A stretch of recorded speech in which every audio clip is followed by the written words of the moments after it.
Ilhan Omar, the congresswoman, panics as the House passes new deportation bill.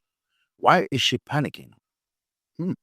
And this bill is talking about fraudulent migrants must go. And she's panicking? It's okay. Let's delve into it. The Eighth Circuit joins the Fifth Circuit and overturns an activist judge and upholds ICE's authority to detain illegal aliens without bond. That's right. The law says that they're supposed to be detained and they're not entitled to a bond. Yeah, they wanted more illegals into the system. That's what they wanted. In a landmark victory for law and order and President Trump's iron-fisted immigration enforcement, the U.S. Court of Appeals for the Eighth Circuit just slammed the door shut on a radical left-wing attempts to force catch-and-release policies on illegal aliens already roaming free inside America. The Eighth Circuit overturned a Minnesota activist district judge's outrageous ruling that would have handed bond hearings to illegal aliens like Joaquin Herrera Avila, a repeat border invader from Mexico who snuck into the U.S. illegally in 2006 and again in 2016. So like this person who snuck in 2006 and 2016, that's a felony. They should be getting prosecuted for the felony and then deported. So, yeah, no. The Eighth Circuit ruled that aliens present in the United States without lawful admission are applicants for admission and seeking admission under 8 U.S.C. 125B, meaning ICE can detain them without bond while removal proceedings grind forward. No more free rides, no more taxpayer-funded bond hearings for people who shouldn't be here in the first place. Writing for the majority, Judge Shepard shredded the district court activist reasoning and aligned the Eighth Circuit with the Fifth Circuit's recent decision in Buono Mendez. Catch and release, no more. It's over, baby. It's over. You know what? At least in some parts of the country, because the Eighth Circuit Court decided this one today. You see the article in Politico. Another appeals court backs Trump's administration's mass detention policy. So this is the second appellate court. I believe the first one was the Fifth Court that will now allow for ICE to detain the vast majority of people it is seeking to deport. You know, before you couldn't. You could let them go, right? Because they had to have a bond hearing and they would just be let out. And then all of a sudden they'd commit another crime. And everybody's like, well, what do you think is going to happen, right? Like, how does that make any sense? You go through all the work of finding them and then you have to let them go again. A second federal appeals court, the article in Politico reads, has blessed the Trump administration's policy of locking up the vast majority of people it is seeking to deport without a chance for bond, even if they have no criminal records and have resided in the country for decades.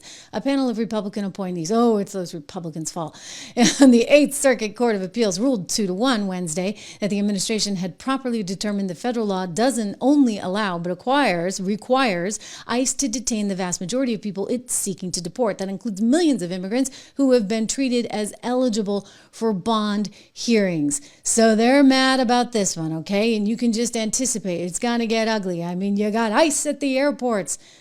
Hakeem Jeffries thinks they're going to start shooting at everybody.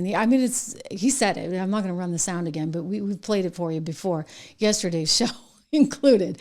The ruling carries particularly acute implications for Minnesota. Okay, this is a big deal for Minnesota. It's actually going to be a big deal in, I think, Arkansas, Nebraska, Missouri, the Dakotas.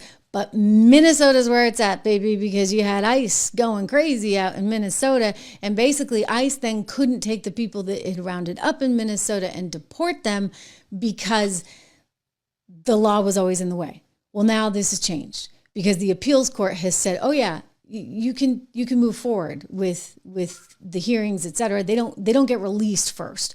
So that's the distinction, and it's going to be a big deal in Minnesota. Federal district judges are bound to follow it. They have to follow it. Hundreds of people detained during the recent ICE crackdown there in Minnesota and the Twin Cities have filed petitions for release from custody by challenging the administration's interpretation of the law, and nearly every district judge in the state has sided with the petitioners.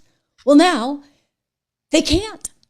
Okay, now they've got the upper court, the Eighth Circuit Court of Appeals saying, nope, you have to move forward with no more catch and release. So you got to hold on to them. So this is a really, really big deal, and it's going to cause a you-know-what storm, and maybe it's going to go to the Supreme Court, but at least in the here and now, it's a pretty significant finding for all of Minnesota. And this is in part what has everybody all worked up. I mean, they're upset about ICE at the airports. They're upset about this catch and release thing being no more in some pretty important states. But again, MAGA's cheering this because the court ruling is no more catch and release. You get to hang on to them and then process them and get them out of the country. We'll see where this goes. In the meantime, we have our favorite little Alexandria Ocasio-Cortez coming apart at the seams, you guys. She's so worked up about this news. She's like, I don't even know if I can travel. Maybe just drive. It's not that far from DC to New York. AOC. Quick question. What's your message to undocumented Americans who are thinking about maybe traveling by plane right now? Is it safe? Is it unsafe? I mean, we see what's happening in these airports, right? I think, I mean, even for just U.S. citizens, I think a lot of us are reconsidering our air travel. I represent LaGuardia Airport, and we're seeing the lines come out. We, of course, have supported TSA funding. Trump has rejected paying TSA. So we're in the middle of trying to sort that out right now. But obviously, it's a very dangerous time. And I wish we weren't here, but I think we are. So. Ooh, a very, very dangerous time. I'm just wondering, maybe she might need something to calm that anxiety. Where's that doctor when you need him? The one that her campaign allegedly spent $19,000 on. He's apparently a ketamine. I'm not saying it right. You guys are all on me for that. It shows what I know, right? I'm not even saying it right. But it's this really aggressive stuff that is normally used for horses. And I guess if you buy it on the street, you take enormous risks, right? We saw that was sad with Matthew Perry. But anyway, her campaign went to this guy for, I guess, leadership training. Oh. Anyway, she had PTSD, what can we say, after J6?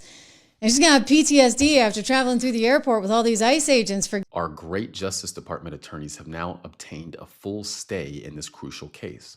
Liberal judges tried to handcuff our federal law enforcement officers, restrict their actions, and put their safety at risk when responding to violent agitators. The DOJ went to court, we got a temporary stay. Now the Eighth Circuit has fully agreed that this reckless attempt to undermine law enforcement cannot stand. So the Eighth Circuit Court of Appeals granted a full stay, overturning a January 16th injunction issued by District Judge Kate Menendez in Minnesota. That lower court had blocked federal immigration officers from using tear gas, pepper spray, or crowd control tactics during protests in the Twin Cities. It also restricted agents from detaining anyone who wasn't actively interfering. In plain terms, it handcuffed law enforcement. But now those restrictions are gone. So the ruling restores full authority to ICE and other federal agents operating in the area. The Federal Appeals Court has handed a significant win to the Trump administration by temporarily lifting restrictions that had limited how ICE agents can respond to anti-ICE protesters in Minnesota. The Eighth Circuit Court of Appeals put a stay on a lower court injunction that had barred agents from making arrests, detaining people, or using pepper spray and similar tactics against demonstrators absent probable cause. The move means immigration and customs enforcement officers can resume broader enforcement actions against agitators who have been confronting them during operations in Minneapolis and surrounding areas. The decision is part of the ongoing legal battle over federal tactics in the face of mass protests tied to Operation Metro Surge, the immigration enforcement surge that has drawn intense criticism and legal challenges. Supporters of the ruling say it protects officers from being hamstrung while trying to carry out federal law, while opponents argue it undermines civil liberties and could escalate tensions further. A new immigration proposal in the House is sparking intense debates with lawmakers, including Ilhan Omar, weighing in on what it could mean for enforcement and due process. Supporters say it strengthens accountability and border control. Critics argue it raises concerns about fairness and how policies impact real people. This isn't just politics, it is conversation about law, rights, and the direction of immigration policy. So the real question is, what does this bill actually change? And who does it affect? Original credits to creators whose video will be used for this illustration and example. Debates like this show how complex immigration policy really is. Different perspectives will always exist, but understanding the details behind the headlines is what matters the most. As discussion continues, the focus should remain on facts, impact, and informed dialogue. Right here, we break it down so you can stay informed. If you value clear, balanced commentary, subscribe, share your thoughts respectfully, and stay informed. This video is for commentary, analysis, and educational purposes only. Don't forget to like, share, and subscribe, and turn your notification button on so you don't miss a video from us. I'll see you in my next video. Bye for now.